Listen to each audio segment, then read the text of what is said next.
Cool. So, I'm Steve Brunwasser, and I'm here to give you an awesome presentation on the Objective-C programming language. This is going to be a beginner's dive, but a more accurate description would probably be like, I'm going to take a fire hose and spray you all with it, hoping that you get like soaked in something, some sort of like knowledge. Most of this knowledge is going to like roll onto the floor and you're not going to absorb it, because I'm throwing the entire language at you. There will be no stone unturned. So you'll know something about Objective-C. What it is, I have no idea, but you'll know something, hopefully enough so you can Google it later. Okay, let's start this presentation. First of all, I assume that you have a background in Java or C++. I'm going to use it as something to contrast between, because Objective-C is not like those. It's a little bit different.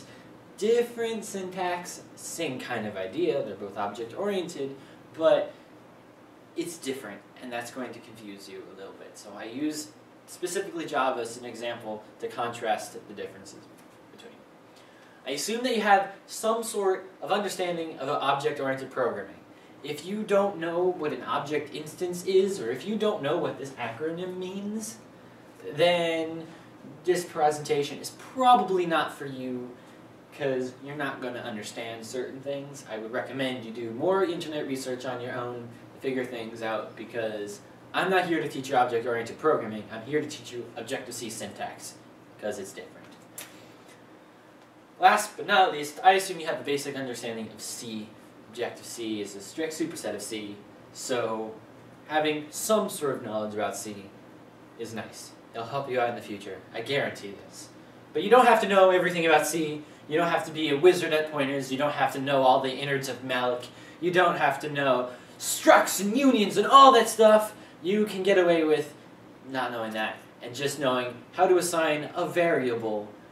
So long as you know what the main method is, main function, so long as you know what the main function is, int main, that's it, return 0, that's good enough.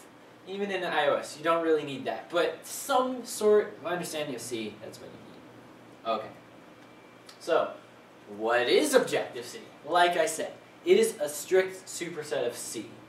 It is all of your C code with an object-oriented layer on top. There is no meddling with the C below. It's not like C++, where it changes some things out in there. C++ is not a strict superset. It's not a superset at all. But Objective-C is a strict superset. All your C code will work perfectly, regardless of what it is. I guarantee this. And you can use it in your Objective-C code. Objective-C has Smalltalk-like Object-Oriented layer. So if you're familiar with Smalltalk, which I'm guessing most of you aren't because it's Smalltalk, let's be honest here. Most people don't know Smalltalk. It was one of the first dynamic object-oriented languages, and a lot of languages today are influenced from that. If you've heard of Ruby, Ruby's object model is the same style object model as Objective-C's. They both are heavily influenced by Smalltalk, and they both have all that Smalltalk still visible in them. In fact, when you call methods in Objective-C, they look just like calling methods in Smalltalk, kind of, with square brackets around. Also, Objective-C is the official language for iOS and OS X. Every good API that you get for these two operating systems is going to be in Objective-C, because all the things are in Objective-C. If you're going to do any UI development, if you're going to make any apps, you're going to be using Objective-C. And it's not a bad language for it. But it is the official language for those two operating systems, and that's why you're all here today. Let's be honest, you want to make iOS apps. Okay. Cool. But before I dive in and explain anything more about Objective-C, ta-da! Hello world in Objective-C, or at least a way to do it. Here I have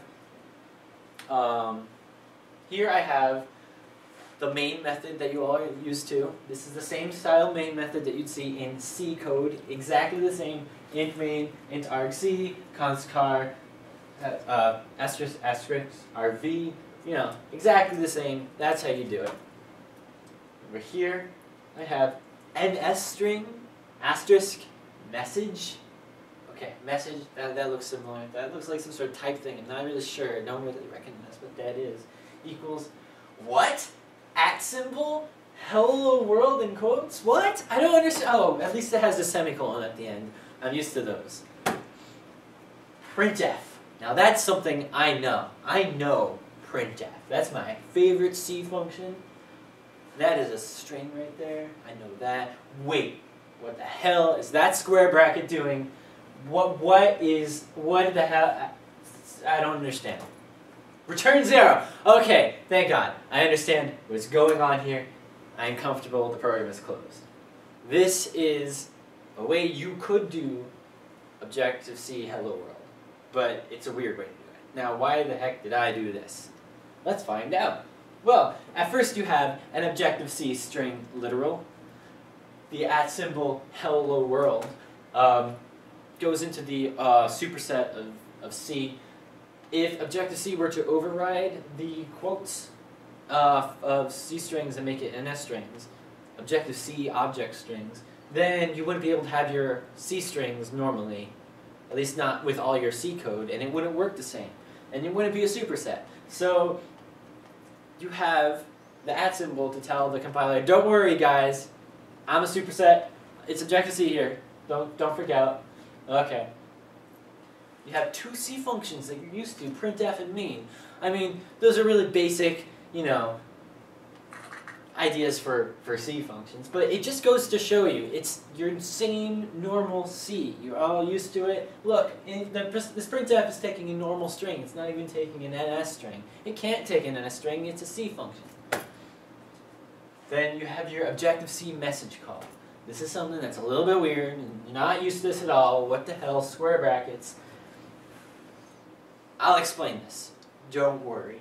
But it just goes to show you, this has all the different parts of Objective-C in a nutshell. I feel like this example of Hello World is a really good example for just showing you what Objective-C has to offer, or how Objective-C has to offer it, or I don't know. This just seemed like a good idea. Okay, so let's start teaching you stuff about Objective-C, because that's what you're all here for. Here are some Objective-C features. We have C functions, C structs, C unions, C pointers, C arrays. This is a superset of C, guys. It has all the C things you're used to, all the same way you're used to it. Nice and happy stuff.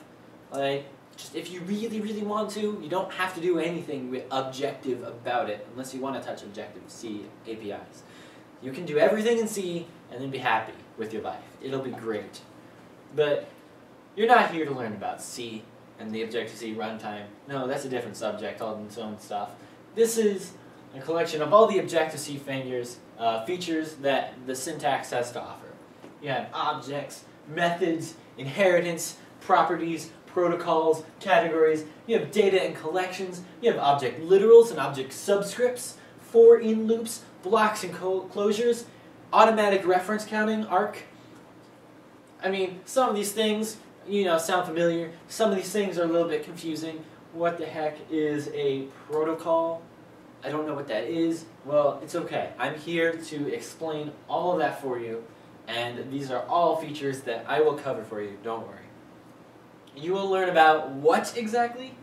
Making and using objects. I will make sure that by the end of this presentation, you will have gone through step by step each of the individual parts of an object so you can understand how to make your own, and how to use your own object, or any other object thrown at you by any Objective-C API. You will understand these things. Using Foundation Framework data types, you will understand all the different data types Objective-C has to offer and how to use them. That's including collections, arrays and dictionaries, and primitive data types that you get with the Objective-C runtime to make the syntax more readable, better for Objective-C. Good Objective-C style. And last but not least, I am going to teach you about automatic reference counting, ARC. It is a new feature in Objective-C, and some people think that I shouldn't even necessarily mention to you that it exists because it's just so simple and easy to use, but and that I shouldn't tell you how reference counting works or worked before because you don't need to touch that. And other people think that I should. I feel I should tell you how this works in the back end, since this is the entire language. So you should be able to understand reference counting, why it exists, how we use it, and how automatic reference counting can really help you in your Objective-C code, and how you can use it nice and easy. Okay, so writing objects. A quick run through. You're going to now write an object with me. I'm going to show you all the different parts of an object. Pay attention, it'll be great, don't worry. Okay, objects. Objects are made of two crucial parts. Objects have an interface and an implementation. So the interface is something you would put in the header file, like the C header file. It's something that you show off to the world. It's the public-facing part of your object. The interface is something that you pre-declare methods. You tell the world, these are methods that I have. These are variables I have. You can do this with my object. It's what you would put in the C header file. You would use it just like you would use a C header file for C functions. And it's kind of like a Java interface. A Java interface is like, okay, don't worry guys, I have these. Except you wouldn't use a Java interface like this. You'd have a Java interface for every single object you have. And you don't need that. It's Java. Java has it all bundled in. It's different. And you also have an implementation for Objective-C. The implementation is what you put in your implementation file, which has a .m prefix, a .mm if you're using Objective-C++, but we're focusing specifically on Objective-C. The implementation is where you actually write the implementation of your methods. Weird, right? You can also have other methods in here. You don't have to have strictly the methods that you say you have in your header. You can implement more than you have, but you have to have at least the minimum that you say in your header file, in your interface. And you put it in the implementation file. So if you have something in your implementation file that you didn't say necessarily exists in your header file, then you could consider that to be a private method, which is interesting, because Objective-C doesn't have public and private stuff. But I'll go into that deeper in a little bit. Attention. Okay, this is an example object right here. Here, this is the .m I was talking about, implementation header. Over here we have an interface, @ symbol interface, @ end.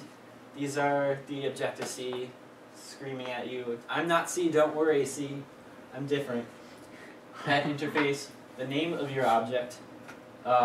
This colon here says what you're type inheriting from, NS object. In these brackets you have instance variables, public instance variables that you're showing the world that you have. I have my int in here. I have methods in here, but you can't see them because they're commented out, mwahaha. And then @ ends. This is like the end curly braces. You can't nest interfaces. You have to have an interface, then an end, then another interface, then another end. They can't be nested. Over here in the implementation file, I'm importing object.h with the header for my object. And I am doing an @ implementation, my object, and then I implement all my objects in there. Notice I don't have my int in my implementation because I already have it up here, so the compiler knows I have it.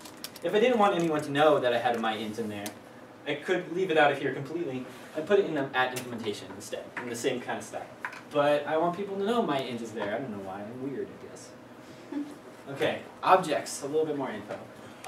Objects have instance variables called ivars. That's the my int right there. There's no class variables, unlike with C where you can have C static and it means, oh, okay, this is for the class.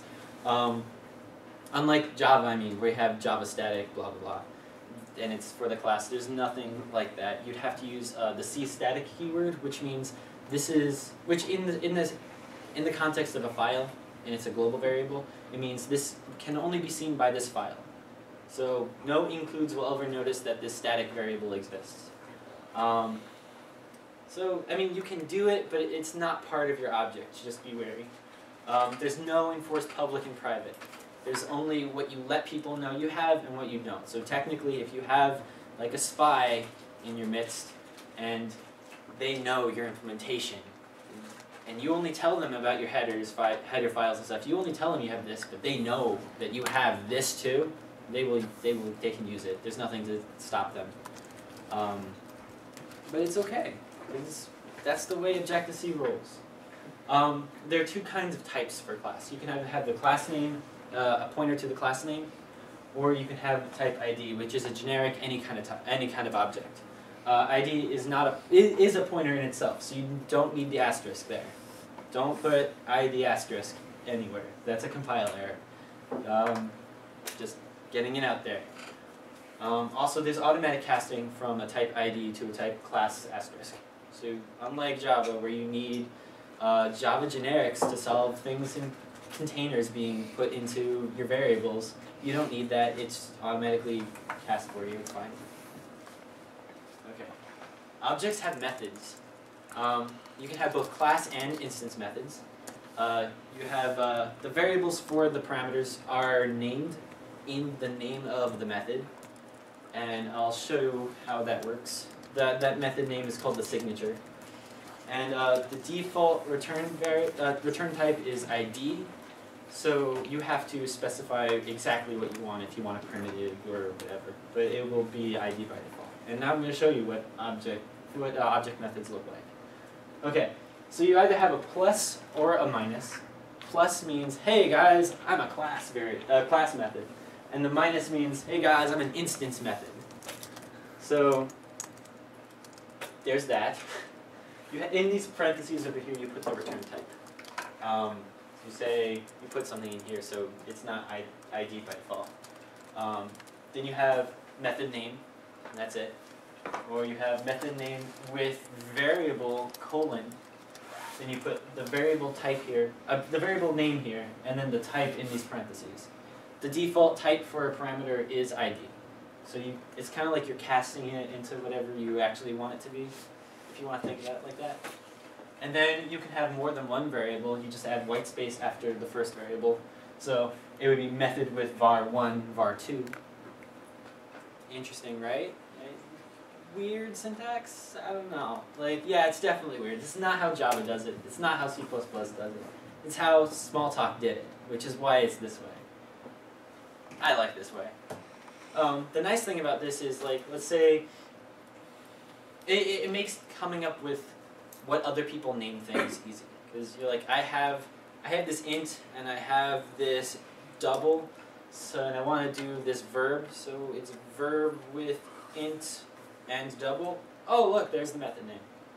Awesome. Really simple, really easy. It's a little weird because you're not used to it, but once you start using it, it makes sense, I promise. Here's some examples of methods. I have a getter and setter for my myInt variable now, instance variable. These are both instance methods because it's for my instance variable. So I can have set myInt where it takes an int and does magic stuff in the background because this is my header. Or I can have myInt. In Objective-C, unlike Java, you just say the name of the variable. In Java, you would put get myInt, but you don't really need the word get there. You just say myInt, and that's what you have. Ta-da! All done. Obviously, myInt returns an int because myInt is an int. And set myInt doesn't return anything. It returns void, not an ID, but it takes in an int.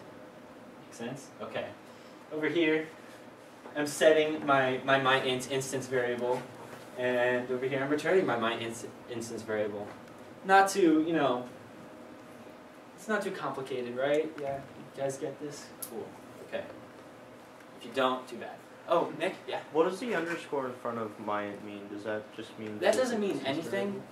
It used to be that you would not put an underscore in front of instance variables, but since Objective-C added properties, and then they changed inside, and now sometimes it's okay to use underscores for your private instance variables. Underscores don't mean anything, they're just part of the name. Like I said, there's no formal private and public or protected inside the language. Objective-C will let you do anything if you think you know better. So it's a naming convention for private? It's just a naming convention. Cool? Okay. Okay, wait, did I? No, I didn't. Object method color. It's not like C++ or Java. Like if you remember, the square brackets did not have a period anywhere in there. Anywhere. It's based on the Smalltalk message passing paradigm, and you use the square brackets to let the compiler know, hey, this is an Objective-C method call right here. This is not C code, I swear. So you start with the object that you want to call the method on, and then the method name. And if there are variables, new method with variable, colon, the variable name. And if there are more variables, with variable, colon, value 1, with variable, colon, value 2. And you close the square bracket and put a semicolon there, because it's C, you need the semicolons. And if it returns something, you know, it return value with the variable over here equals, yeah, it's not hard stuff, it's just different than Java and C++, which everyone else is used to. So there you go. Okay, real quick. I did not have enough room over here to put just one space and have it stay on the screen, so I put it on the next line. You notice how I lined up the semicolons? I mean, they're not semicolons. Lined up the colons. That's the general Objective-C style to do it that way. In Xcode, if you press the tab key and everything else up here is fine, you don't have like hanging the semicolons or anything, it will line it up for you when you hit tab, or sometimes you can press enter. So you don't have to think about that too much. That's why Xcode is great for Objective-C. Okay, testing responsiveness to a selector. Whoa, big words, what the hell? Okay, so there's literally nothing special about a method in Objective-C. It's actually implemented in C. So you can take its name and like pass it around like a variable and use it and see if other objects secretly respond to it and stuff. So this is the name of my method with parameter, and it takes a single parameter, so I have a semicolon there. If I had a second parameter, I would have not had a space. I would just continue with the name of the method and put a second colon there. Oh man, typo. Okay, there should be an @ symbol right here because it's Objective-C. It should be @selector and that in semicolons. This is nice syntactic sugar for you to not have to write a big method call. Nothing special, and it returns something that is a selector type, SEL, all caps. And you can pass it around like a variable and stuff. And then you can use it to test to see if an object responds to this, if an object has this method and will do something if you call it. So every object inherits from NS object, responds to selector. And it takes the selector as the parameter, because it says toSelector, that's the variable it's named. And it returns yes, Boolean yes, if the object can respond to the method, and it returns Boolean no if it can't. This kind of seems a little weird. Why don't you just call it and see if it fails? Well, sometimes you want to do this. It's called dynamic programming. It's cool, and it's used sometimes, especially if you want to try delegates, but I won't go into that. That's a paradigm. It's not part of the language. Okay. So, object constructor. In Java, in C++, you have a specially named constructor, right guys? And there's like special semantics on how you're supposed to use this. There's a this keyword that's a constructor, and you have to call it a specific way. And if you don't do stuff, the compiler will yell at you. In Objective-C, that's not true at all. The constructor, the initialization, well, it's called init. The init method is just the same as every other method in your instance. It is an instance method. It's generally named init, or init with parameter 1, or init with parameter 1, parameter 2, parameter 3, or init or else, or whatever you want to call it. It's generally named init. And this is what init looks like. To make sure that you initialize properly, you do have to do this boilerplate if statement. What you do is, in this if statement, you assign the keyword self to equal whatever the init call to your super class returns. If your super class fails its initialization, it will return 0, setting your self pointer to 0. So you don't want to initialize anything for an object that doesn't exist anymore, right? So you return self immediately, which is 0. And then anyone who uses this object has a nil object, so nothing happens. But normally it will succeed. It will return some strange pointer value that is not very human friendly. and it will execute the code in your if statement, and then it'll return that pointer value, which is your object instance, and that is a constructor. You just have to remember that word. And you don't have to do it in all of your init methods. If you have like a default value for something, like I have my init with int set default value to 0, I just call my init with int method from my default init constructor. Nothing fancy there, just regular methods, people. Nothing special. Don't worry. Not scary at all. Promise. Even though the default return value for methods is ID, you do want to declare that it returns ID there. Just good style. It won't break in the compiler. It's just good style. Yep. Cool. Inheritance. I mentioned it before with NSObject. To be honest, NSObject is as far as I'll go with inheritance. I did not have much time. But I'll tell you how it works. It's single inheritance from objects in Objective-C. Method overloading is supported, so you can override methods that you inherit, and you can still call them again with calls to super. Like we did over here, where technically we overwrote the init method, but our super still has it, so we have access to it. The super class is defined in the interface, not in the implementation. So your header file says what you inherit from. And the super class is referenced with the keyword super. Makes sense. Believe it or not, that's a new feature of Objective-C. It wasn't always in there. Okay, inheritance examples. Hooray! We're doing something fancy here. We're inheriting from NSObject. Cool, right? Guess what NSObject has? It has the init method. We're overriding, whatever you want to call it, the init method, and we're making our own. Cool. Okay. That's the class that we're inheriting from after the colons in the @interface block in our header file. Nothing special, nothing fancy, nice and simple. Got it. Properties. Okay. What is a property? It's syntactic sugar for making your instance variables with getters and setters and saying how they're supposed to get and set and what happens and all this fun stuff. Properties are declared in the interface and synthesized in your implementation. So synthesization, whatever, that happens by default technically, but if you want to do some customization in how it synthesizes, then you would definitely tell it that it definitely happens. And with properties, you get to use something called dot syntax, which is relatively new in Objective-C, where you get to do my object instance dot my int and then set it, and my object instance dot my int to retrieve it. And it's just syntactic sugar. It just compiles down to for setting, it makes this letter caps and it puts set there. And unless your property says otherwise. And for getting, it keeps it that way. It's just a method call. It's nothing simple, nothing special.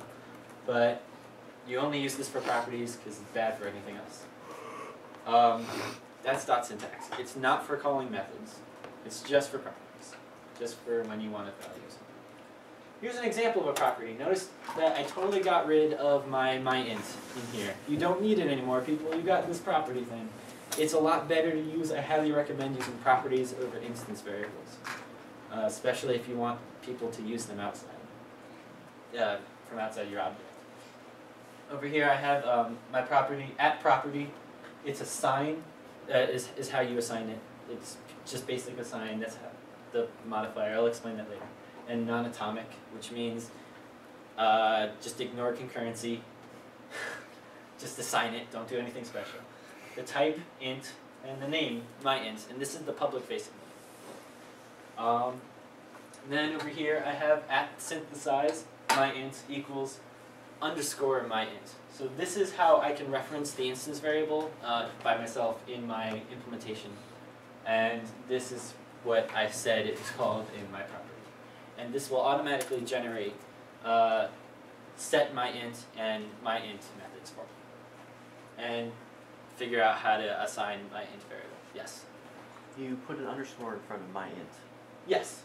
This is the way I will reference it in my implementation. So if I don't want to have self.myInt equals x or x equals self.myInt, if I just want to reference the variable like you could do in Java or C++, I can set how I want to do it. The equals and the variable name are optional if you want it to be that name. And technically this line is redundant because this is the assumed line by the compiler. So you don't need @synthesize if that's exactly how you want it. But that's the way I did it to show you guys it exists. Okay. More on properties. So here are the attributes. You have strong, weak, copy, assign, read-only, atomic, and non-atomic. What the hell do those mean? Okay, so strong is a way you keep the object when you take it. You're holding onto it for dear life. I'll get to more specific details later. Weak is, it's just there. I don't really care what happens to it. If it goes away, it just becomes 0. That's fine. Copy makes a copy of an object for you. Those three are for Objective-C objects only. You cannot use them for C++ objects. If you're using Objective-C++, you cannot use them for C primitives. It's for Objective-C stuff. Assign you would use for C primitives. This says, just take whatever I get and assign it directly. Don't do anything special. There's nothing special to do. Read only says you can't assign. No one can assign this. They can only read it, and that's fine. Atomic is something that you would use to manage concurrency. That means that it will lock around the variable every time you access it or set it to make sure that there's no concurrency problems, or to try to make sure that there's no concurrency problems. Nothing's ever guaranteed with this syntax. You have to use other frameworks. And non-atomic is pretty much just, I don't care about concurrency, just do it. Non-atomic is not the default, atomic is the default, but everyone always sets it to non-atomic. It's considered faster. And people like fast, so synthesize versus dynamic. @synthesize versus @dynamic. Synthesize creates the variables, the variables and the getters and setters at compile time. It just adds them into the object for you, unless you added them in yourself. You can do that if you already have. It won't replace a method that's already there. But if there's nothing there, it will put them in there. It will name the instance variable for you. It does all that. If you use @dynamic, you can't have the equals name of IVAR in there. @dynamic says, okay, compiler, don't do anything. I promise when this program is running, this variable, the getters and setters are there. That's generally used when you use the core data framework, which at runtime adds the methods into your object for you. But you don't really have to deal with that much because core data does that for you. So it's just something that I want to let you guys know is there. And the default name for the variable, the instance variable, is with the underscore instance variable name. And you can have custom getters and setters if you don't like the myInt. If you are really insistent on the Java style where you have get myInt, you can make your getter get myInt. This is normally used for Boolean types where they add is to the beginning of getters so that you can say is button pressed or whatever, and it returns yes or no. Okay, protocols. This is like an Objective-C interface, except it's more of the purpose of a Java interface. So it's pretty much you say, here's a collection of methods.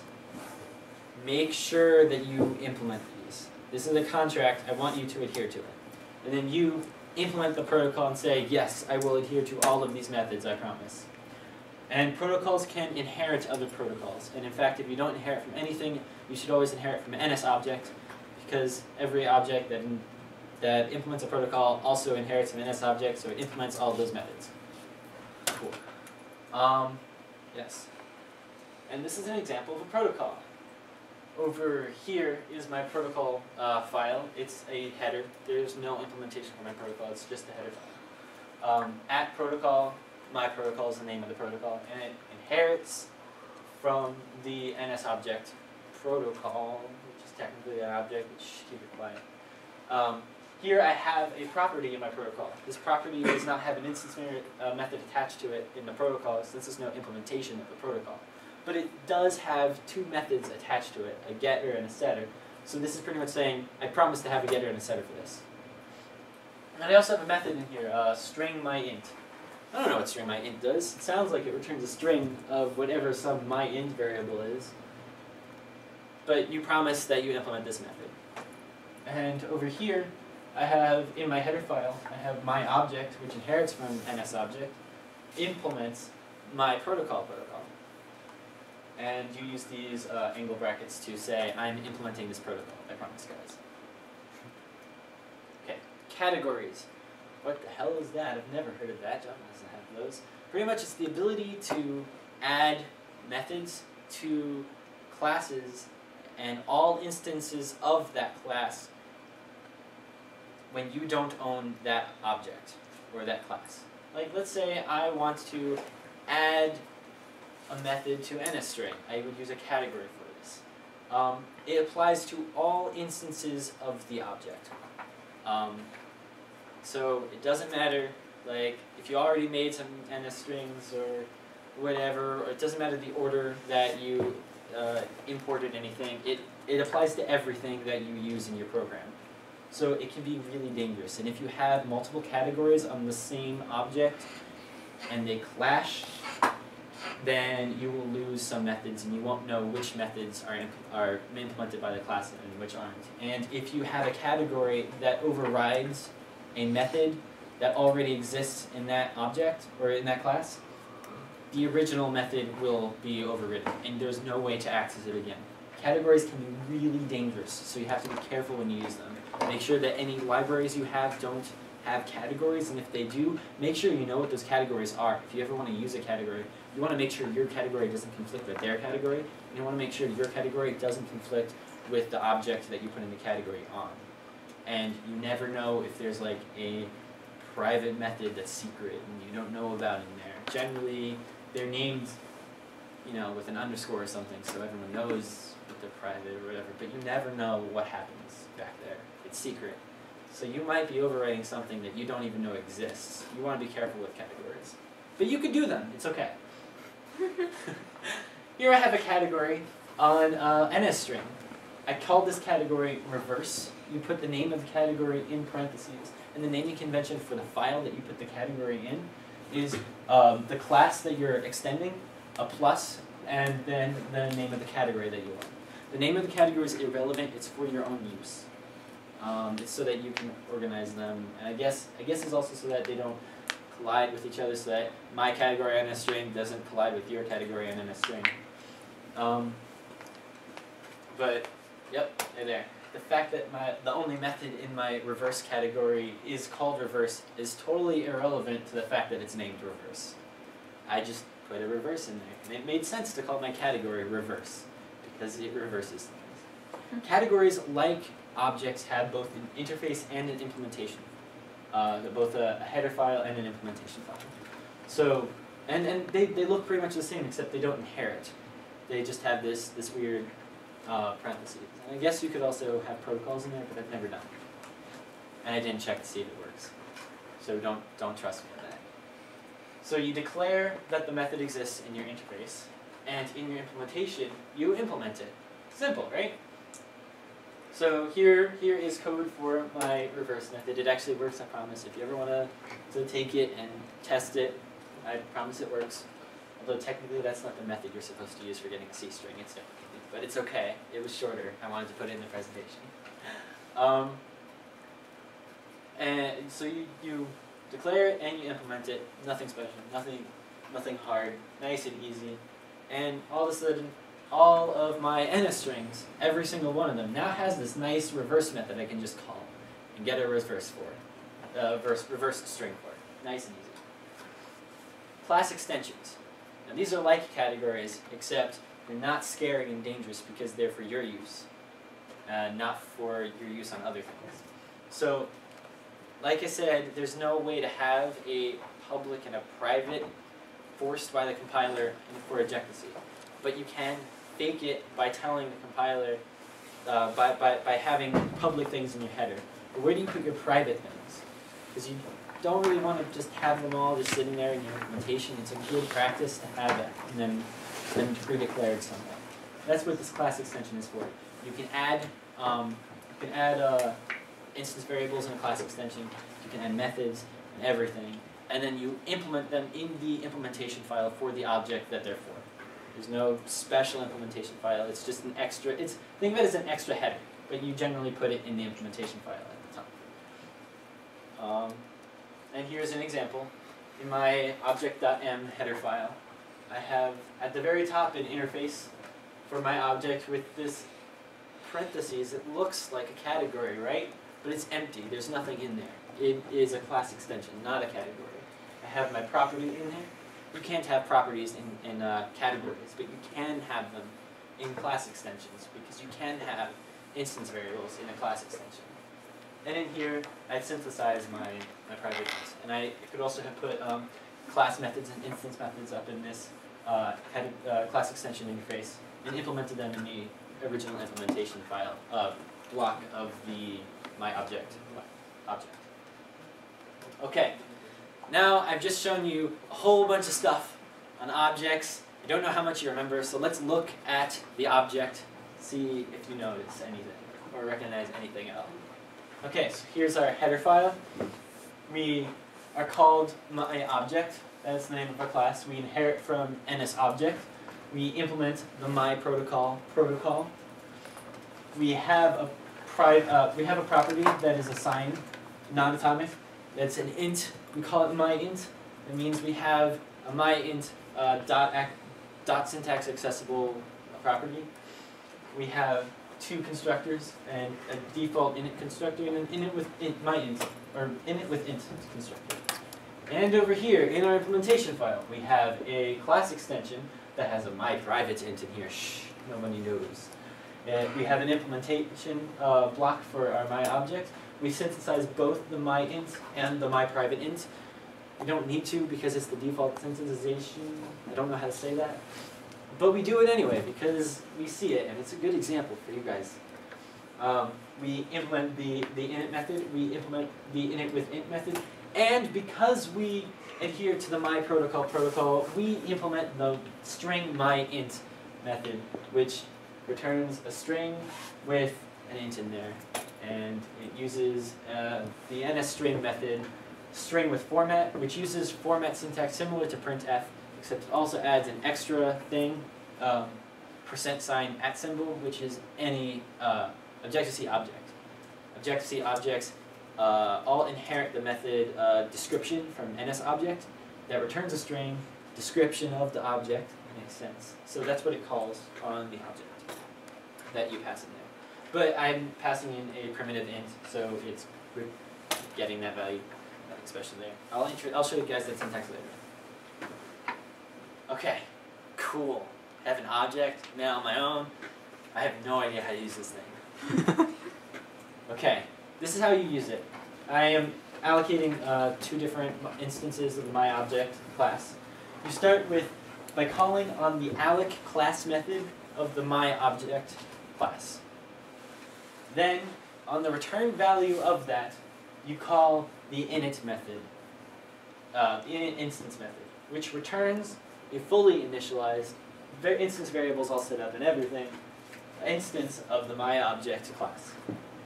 Then you can set the object.myInt property, and you can print it using nslog. Nslog is like printf. It has printf-like syntax, except like the string with format or whatever it's called. It has the %@ symbol in it, and it doesn't print to a terminal or anything. It prints to the console. Console for your Mac. There's something in Xcode that it's a box you can look at. Normally useful for debugging. I'm using this because it's a nice idea to have it.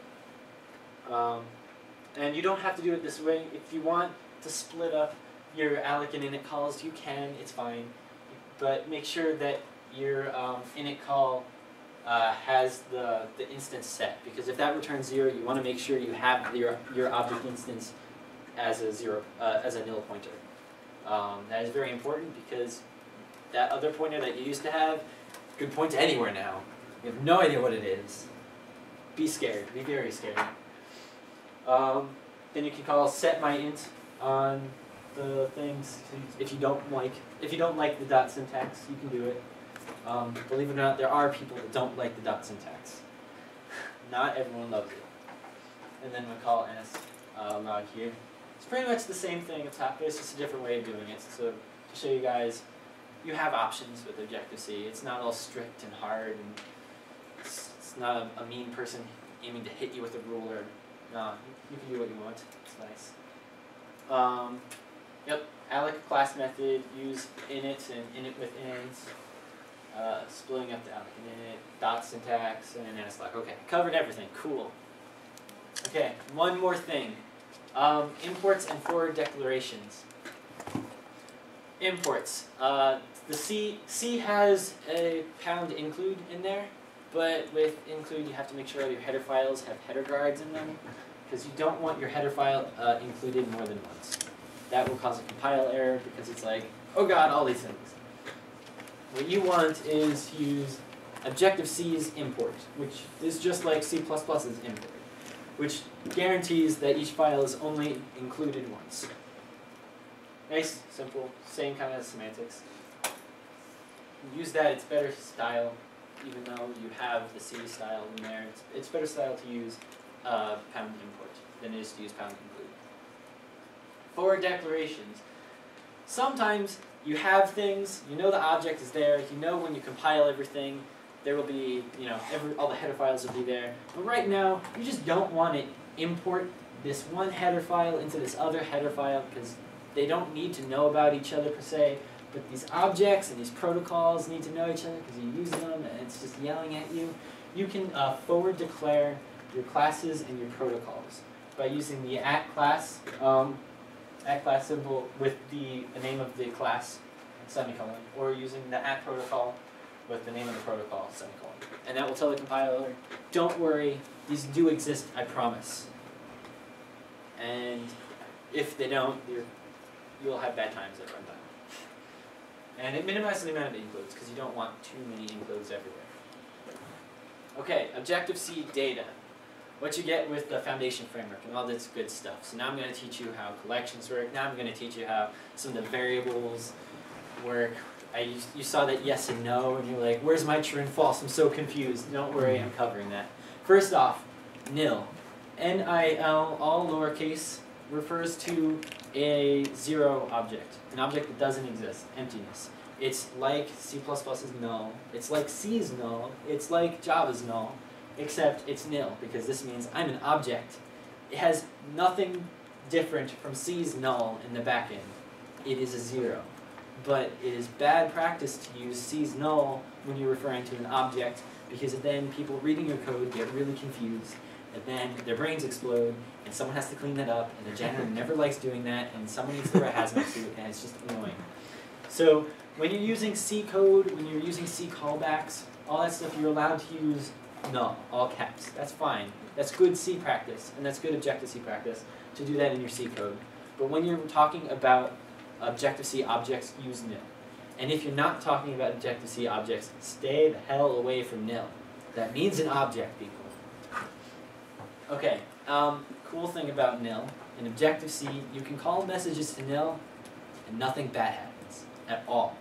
In Java and C++, if you say, on an instance of a method, call this object, or I want this variable, and that instance does not actually exist, your program will segfault, your program will die. You can do this in Objective-C. It fails silently, and that's sometimes a good thing. Sometimes it makes debugging really annoying. But a lot of the times, it's a good thing, and a lot of Objective-C paradigms actually take advantage of this. It's not bad to have your messages succeed with null. If you pass a message to a nil pointer, it will return nil. Makes sense, right? There's nothing there, so you get nothing back. The world is happy. Okay, that's nil for you. Yes and no. Okay, this is for the Boolean type, bool all caps. It means, yes means true, and no means false. It makes sense. But it reads better when you say yes and no than when you say true and false.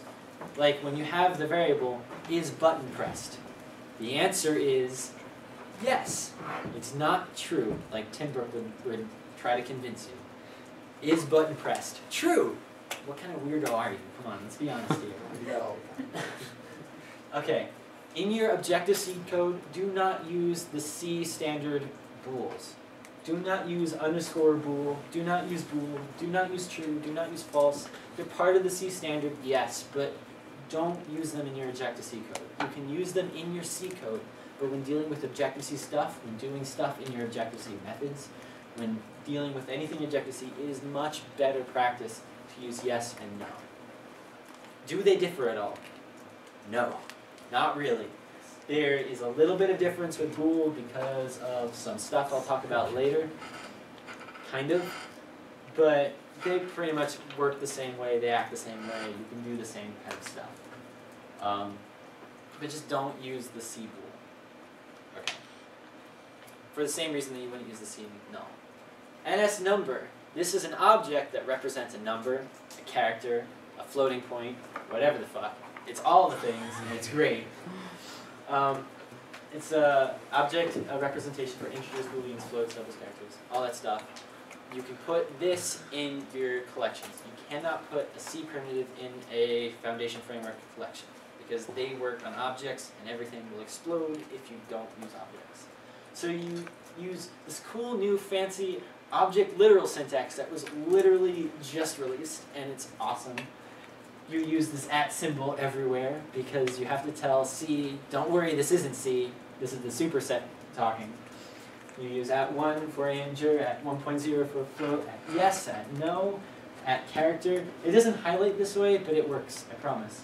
Then you have this thing over here where it's parentheses, and then you have this expression. Whatever this expression evaluates to, it will then convert into an NS number for you. So you have all your streaming primitives in here, and then you get out of that an Objective-C object without having to do the annoying syntax that you used to have to do before this existed. It is so nice, and I encourage you to use it everywhere. Just @ symbols everywhere. Please, it's awesome. No hashtags? No hashtags. @ symbols. NS string. It's an immutable string. You cannot change the instance of the string. You can do methods on the string to get a new instance of an NS string, but you don't change the string itself. If you want to change the string itself, you don't use an NS string, you use an NS mutable string, which is a changeable string. You can lengthen it, you can shorten it, you can do stuff with it, it's great. Use that if you want to, but the default is an NS string. It's immutable, it's good functional stuff, I guess. It's cool. This object literal syntax has always existed, which is nice. Use the @ symbol and then a C string following that, and you get an NS string. Now that they've added the @ parentheses, you can also put a C string in here or something that evaluates to a pointer to a character, and it will give you an NS string of that for free. It's really nice. Go ahead and use it. It's nice. There's nothing wrong with it. Cool. NS array, finally, a collection. Okay. NS array, like NS string, is an immutable array. If you want to use a mutable array, use NS mutable array. If you want to use this nice fancy object literal syntax, this will give you an NS array. So what do? You do NS mutable array with what? Contents of array. Array with contents of array, there we go. And you pass this in. It's not that hard. It's fairly easy, and then you can extend the array, shorten the array, and all that stuff. It's great. Now you have this new object literal syntax. You used to have to do something really, really annoying, and it was evil, and it was long, and method calling, but now you just do this, and it's nice. @ symbol, square bracket, your list of objects, close square brackets. It's great. And now they've also added object subscripting syntax. So you can do array @ position 0. It's great. Right here I have the object as type ID. Everything in the array thinks is type ID. But if you have a class asterisk over here, it works, don't worry. You don't have to cast anything, it's nice. Unlike with Java where they invented generics to solve this problem, Objective-C just works. Okay. NS dictionary. Very similar to both NS string and NS array. NS dictionary is immutable. If you want a mutable dictionary, use NS mutable dictionary. There we go. Okay. And the same thing goes for if you want to make a literal dictionary into a mutable dictionary. It works. Don't worry. It's simple, relatively. And they also have this nice new literal syntax, which is even nicer than the literal array syntax, because the NS dictionary syntax used to be so annoying, and instead of key value, it was value key, and people got confused, and nobody liked it, so they fixed it with this literal syntax, and everyone in the world is rejoicing. It's great. There are children out there named NS Dictionary, object literal syntax. It's beautiful. And on top of that, they added this awesome new feature, object subscripting syntax. Yes! We don't have to do annoying method calls anymore. You just do dictionary, brackets, whatever the hell the key is, close bracket, object, and the same thing with the ID casting as with the array. It's nice, it's easy, it's simple. It used to be annoying, but you don't ever have to deal with that. God bless you. Okay, implementing array subscripting. Let's say you make your own kind of collection. You can do this too. The subscripting for arrays and NS dictionaries is just syntactic-sugar. At compile time, it gets converted into the message calls. So if you want to access objects or whatever you want to use that for, it's heavily recommended that you use it in a style that's similar to NS array, because that's good practice. You can implement this method, object at index subscript. And if you want to set things, you can do set object at index subscript. The subscript needs to be an integral type, so a character or an int. Nothing else, no floats. Well, technically a pointer would work, but no floats, no strings. Well, strings are... Okay. An integral type, something that has discrete units in between, so no floats. And there are two brackets in here, colons in here. So it's set object, and then when you implement it, it will be ID the object or whatever. And then over here at subscript, int subscript. Nothing too fancy. And it returns this returns void, and this returns the object, because it's object at index subscript, not void at index subscript. We should make them. Oh, and you don't have to implement both. You can only have one, but I would implement both if you want to be a good person, not go to a bad place when you die. Implementing dictionary subscripting is pretty much the same thing, except there's no limit on what you want the key to be. The key can be literally anything, and all these things are type safe. So if you say you only want keys to be NS strings, or you only want keys to be instances of my object, which would be a horrible idea. Or maybe it wouldn't, I don't know, depends on how you implement it. Then you can use that. And it's object for keyed subscript and set object for keyed subscript. By the way, notice how I'm pronouncing these methods? Every time I hit a colon, I take a slight pause, but I don't pause all the way to make it a new word, and I keep going. That's how you say method names. And when you write them down like this, you write them down like this. I promise, I'm not doing voodoo magic or anything. This is how everyone does it. If you need to Google a method, this is how you Google it, with those colons in it. Okay, for-in loops. ObjectiveC 2.0 added these. It's great. Other languages would call them a for-each loop, but if you want to have ObjectiveC know what you're talking about when you press enter and do some of the work for you, aka less characters typed, you would do for-in. It works over NS Dictionary and NS Array, although when you use NS Dictionary, it will loop over the keys, not the values. If you want to make your own, you would implement NS fast enumeration, the NS fast enumeration protocol. But actually, no, I wouldn't implement that. I looked at it and I got a little confused, and I know you will get even more confused because I'm assuming you know less than me since I'm giving this presentation and it's not you. So I would recommend against this because you have NS enumerator, which implements this for you. You have to implement other things that are a lot simpler, and it's easy. Don't worry. So that's how you would implement your own if you wanted to, but I'm not going to get into how you do that specifically because you don't have to. But this is how you'd use it. So I have this array up here, @ symbols everywhere, with 1, 2, 3, 4, and 5, and I want to loop through all of them. In this one I have ns number * num in array, and I print them out to the ns log. Here's that %sign @ symbol that I talked to you about earlier. Because num is an Objective-C object, its description will be an ns string of one of these. And the @ symbol means I'm an ns string, or an object that has an ns string. And everything has description, so everything has an ns string. Huzzah! Great for debugging. Over here, I have a reversed object enumerator instead of just the plain array. So this is going to print out the opposite of what this prints out. So this prints out 1, 2, 3, 4, 5. This prints out 5, 4, 3, 2, 1 in the console.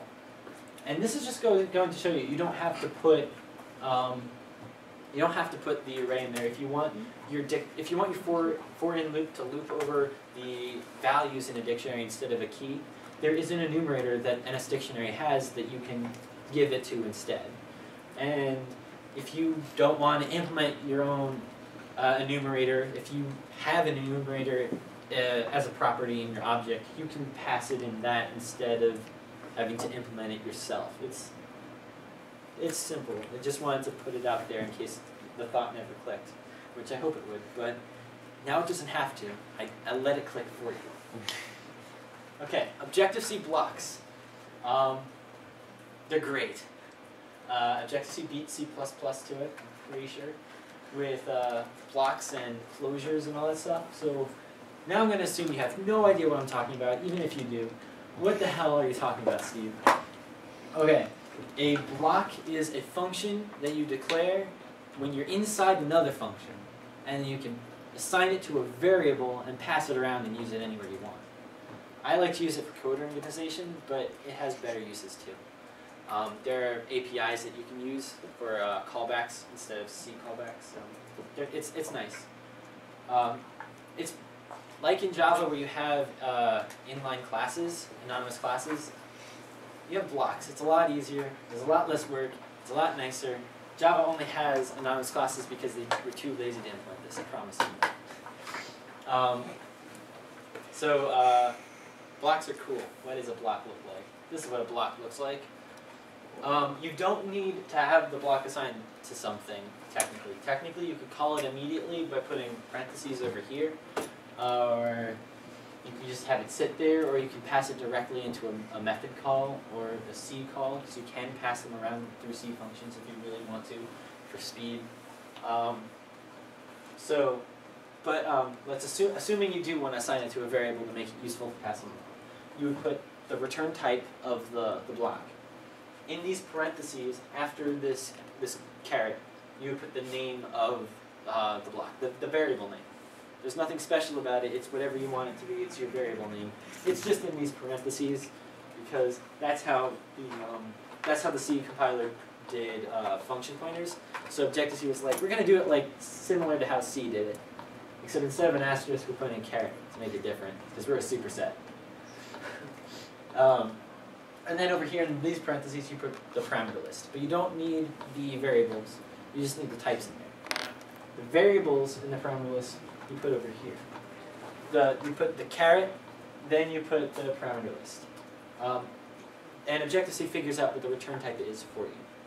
If you want to specify a return type, because maybe you have a fairly long block and you want to make sure you don't accidentally return two different types, you can put after this caret, but before the parentheses, what the return type is. So ID, which would be fairly useless, because that's every object, or NSString asterisk, a pointer to an NSString, or whatever you want.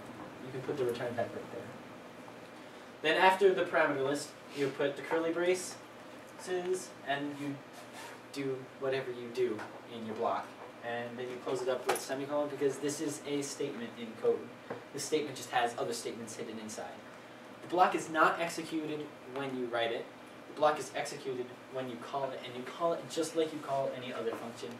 And I show you that later. And just to show you that you don't need parameter list, you don't need a parameter list. If you have no parameters, you put empty parentheses. You do need them. They're not optional in the type. But over here, they're optional. You can just do caret curly brace. The caret is always required. So that makes it a superset. And that's fairly straightforward. The return type can be void. The return type can be ID. The return type can be whatever you want. Just wanted to let you know that it was void because that doesn't always click. Okay, here's an example of a block. Up here I have an int multiplier and it's equal to 5. Simple, right? You guys have seen this. Then over here, whoa, here's a block. Okay, not ready for this, but I'll do it anyway. It returns an int. It's called mult, and it takes an int. Okay, now what is it? Okay, we're going to call the int num, and we're going to return num times the multiplier. So that means that in this block, you can see the value of the multiplier, which is 5. Cool. So, and here's me calling the block mult 5, given 5 equals num is 25. Cool. It knows that. That's awesome. Now, if you want to make it close over that variable, you have to use the underscore block modifier. So what the hell does closing over means? That means now you have the ability to modify the value of that variable. So up here, if you tried to modify multiplier, the compiler will yell at you. You can't do that. It doesn't have the ability to do that. But down here, you can easily modify number, and here I'm incrementing it. So every time I call this new increment block, which returns void, I increment the actual value of this variable number. And that can be useful. I'm pretty sure, right guys? Yeah, it can be useful.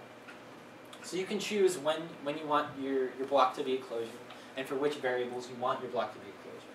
But if you have multiple blocks, you can't choose which block that variable is being closed over by. Because if you have a block after this, then both of these blocks can modify the number variable. So it's normally not a problem. You're making your blocks. You know everything that's going on. It's not going to be a problem for you. Just code smart and code well with comments and stuff. Cool. Type safe enums. Huzzah! I added this last minute. I was pretty sure this would be very useless information, even more useless than other stuff that I told you about. But I wanted to make sure you knew it because it was there, and I wanted to make sure that I covered literally everything, and I wasn't lying to you when I said I covered everything. Okay, so an enum is an enumeration in C, and it pretty much looks like this, except Objective-C adds this colon and this over here. An NSU integer is pretty much a type def for unsigned integer, but it has NS in there, so it's cool, right? What this means is that the enum called my_enum, which is type def to my_enum, is of all the values, is of type NS unsigned integer. So all these are guaranteed to be an unsigned integer. Down here I have another one that's not type def, so if you wanted to use this, it would be enum my unsigned char enum instead of just my unsigned char enum. You have to have an enum because I didn't type def it. This is an unsigned char. So over here it's guaranteed to be unsigned character. Now, it's kind of not very important, but this adds the ability for you to have type safety, which could be nice depending on what you want to use it for. And if you want to use it, I'd recommend it because obviously you want to use it, because I said so already.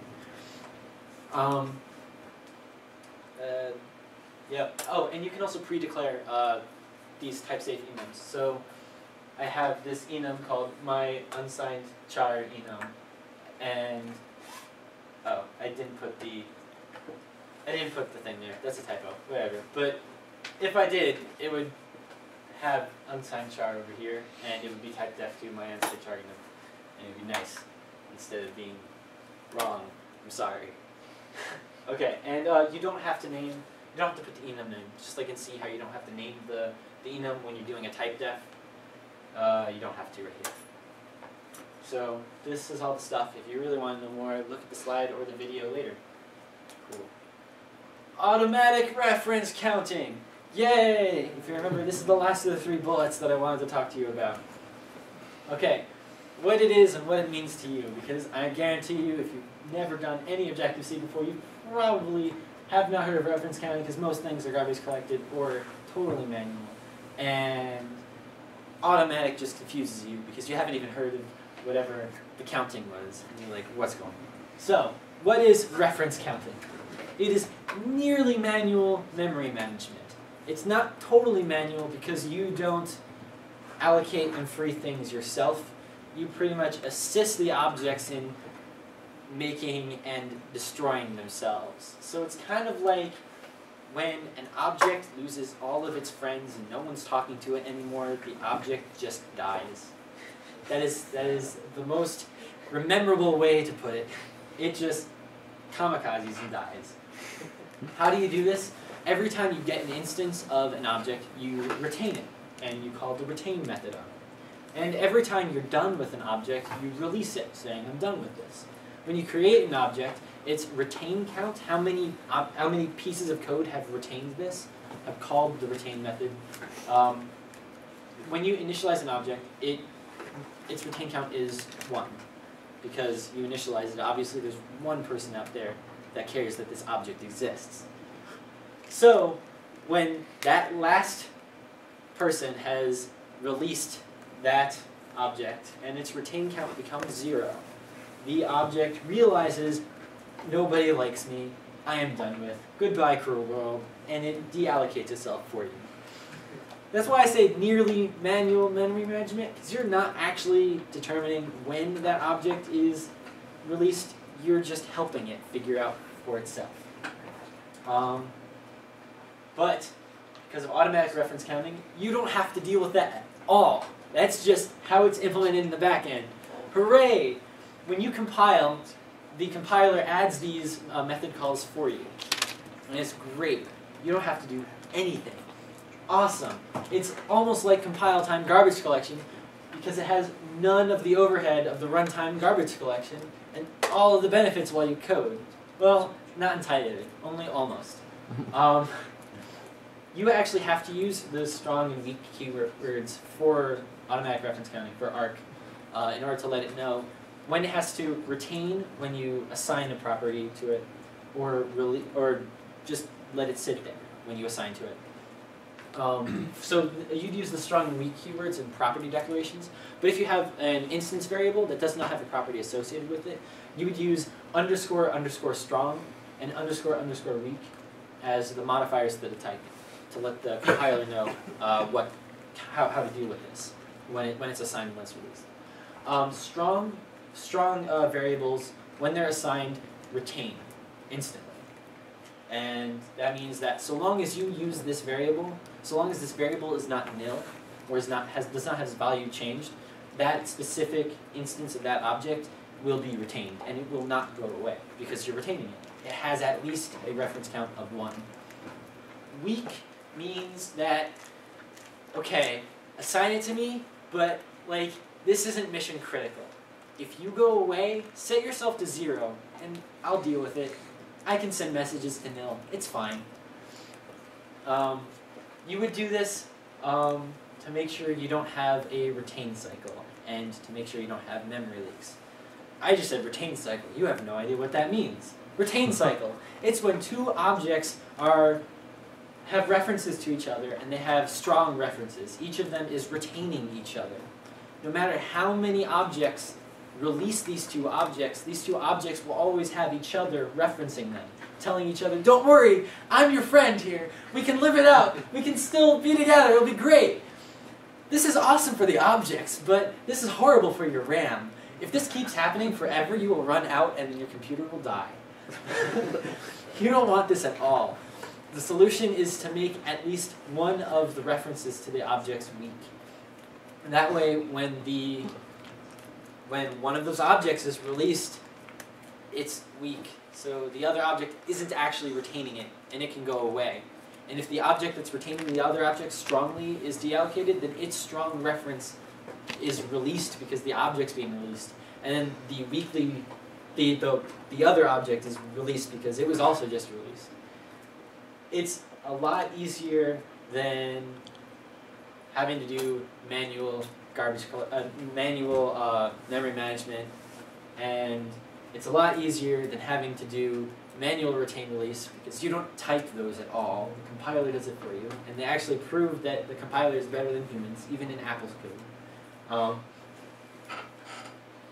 And for the sometimes where you do need a little bit more control, you have the strong and weak. And that's all you ever have to think about. How do these objects know each other? Not, when do these objects go away? Do I have this? Do I not? I don't know. You just, what kind of references do these have?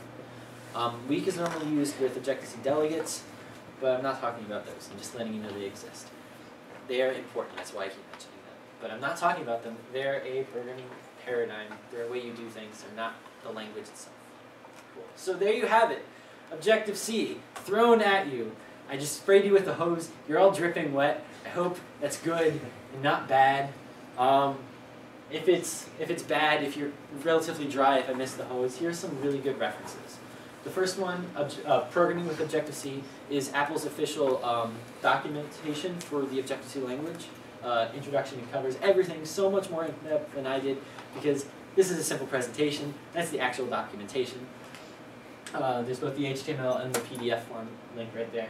Here's an Objective-C cheat sheet and quick reference. I looked at it, it's really good. It covers a lot of the stuff that I did, but it's on one little page. So if you understood what I said, but you have no memory of what it was I said, you can look at this and then understand how things work. It's great. Down here, coding guidelines for Cocoa is really good style for doing Objective-C. So I would read this if you want to be a good Objective-C programmer and make sure other people love your code because it's beautiful now and you're just so happy and proud and you just flaunt it to everyone, you put it on GitHub, and Apple hires you because they just love your code. And down here is Rise Objective-C tutorial. I didn't actually use this myself, but I looked at it for a few minutes and I was super impressed. There are lots of pretty pictures. They cover like pretty much everything in the modern Objective-C implementation. And it's a lot more fun to read and enjoyable than Apple's documentation because they have fun and funny metaphors and stories and stuff that actually help you learn, and it's great. It's knowledge is power. Okay, there you go. That's Objective-C, kind of. Yes, that is Objective-C. This is Fabric. Behold. Any questions? Does anyone need a towel? Okay. All good? Yes, okay. I don't know if maybe like when over in the very beginning, when I missed a little bit, but in the when you had declare something with multiple variables, like you said, like you just go down to the next line, do you have to repeat the very long method with bar 2? Oh, you mean when a method has multiple parameters? Yeah. Here, let me go to that slide real quick. Oh shoot, let me scroll all the way up there. Alright, objects, methods. Here we go. You mean this, right? Yeah. Is your question, do you have to write this part? Yeah. No, you don't. The name of the method is method with var 1, var 2. If you wrote this out, if you just wrote the method, if you just wrote the selector, the method signature, it would be method with var 1 colon var 2 colon. Nothing said. Nothing special. When you and this is white space. Any amount of white space. The only white space that's actually important is the fact that this white space exists and the white space that between the variables exists. There's nothing else that's dire, I could say. But no, you don't have to repeat this because this is actually the method name. The method's name is method with var 1, var 2. There's no overloading in Objective-C like there is with Java, where you can have the same method in your object but with different parameters and parameter types and parameter lengths. In Objective-C, you can't do that at all because the parameters are named. So you just change the name of the method, which sounds a little weird, but it's actually a lot nicer, at least in my opinion. And it makes it a lot easier to guess what the code is going to be because APIs become a lot more readable that way. Does that answer your question? Yeah. Cool. Any other questions? So no such thing as a stupid question. You've probably never seen Objective-C or Smalltalk, and this is scary because you have no idea what's going on. You're like, where is my dot syntax? Where are my periods? Why don't my methods have all these, parentheses? Where is everything? What is these brackets? I don't get it. Yes? Do you know about developing with Objective-C on other platforms or OSs? There is GNU Step, which is an open source implementation of NextStep, and I don't know how lively that is. But they, and Objective-C, Apple uses Objective-C because NextStep uses Objective-C, or Next uses Objective-C. That was back when Objective-C was a cool new language, and Next was one of the first object-oriented operating systems, and it was something that they really boasted about their APIs and stuff. Made it very API friendly. When Next was bought over by Apple and they stopped making NextStep the operating system and OpenStep, the GNU guys were like, let's implement our own. That's not exactly how the history went. I'm pretty sure there was some parallel development there at some time because Next did have an open source implementation, OpenStep. But GNU Step pretty much took over or tried to re-implement herself. Doing GNU Step development, you would use Objective-C. It wouldn't be the exact APIs that you would with Cocoa. But I'm pretty sure they might have NS prefixes, or they might not. They might have GNU NS, or I really don't know. I've never done anything. The reason why everything is prefixed with NS, by the way, is because Objective-C does not have namespaces. NS stands for Next Step. And with iOS development, you'll see a lot of UI that stands for UI kit. They do 2-letter or 3-letter prefixes before object names, so that there's no overlap between class names and everything, so that multiple frameworks can be made that are different and have similar names but don't clash with each other. So Apple has NS because they never really stopped loving NextStep. You're still there. It's still there, and it's great stuff, and you can see an NextStep influence in everything Xcode and everything iOS. It's still there. It's alive and kicking. Just you don't recognize it at all. But other than that, you would really only use Objective-C with iOS and macOS 10, because nothing else really supports it that well. Nothing else really wants to support it that well. Let them not support it. iOS is great. Does that answer your question? Cool. Any other questions, however small?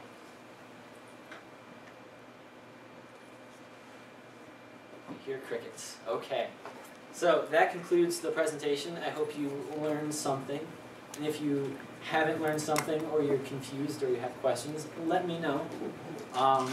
Feel free to come to me in the lab because I'm here a lot of the time.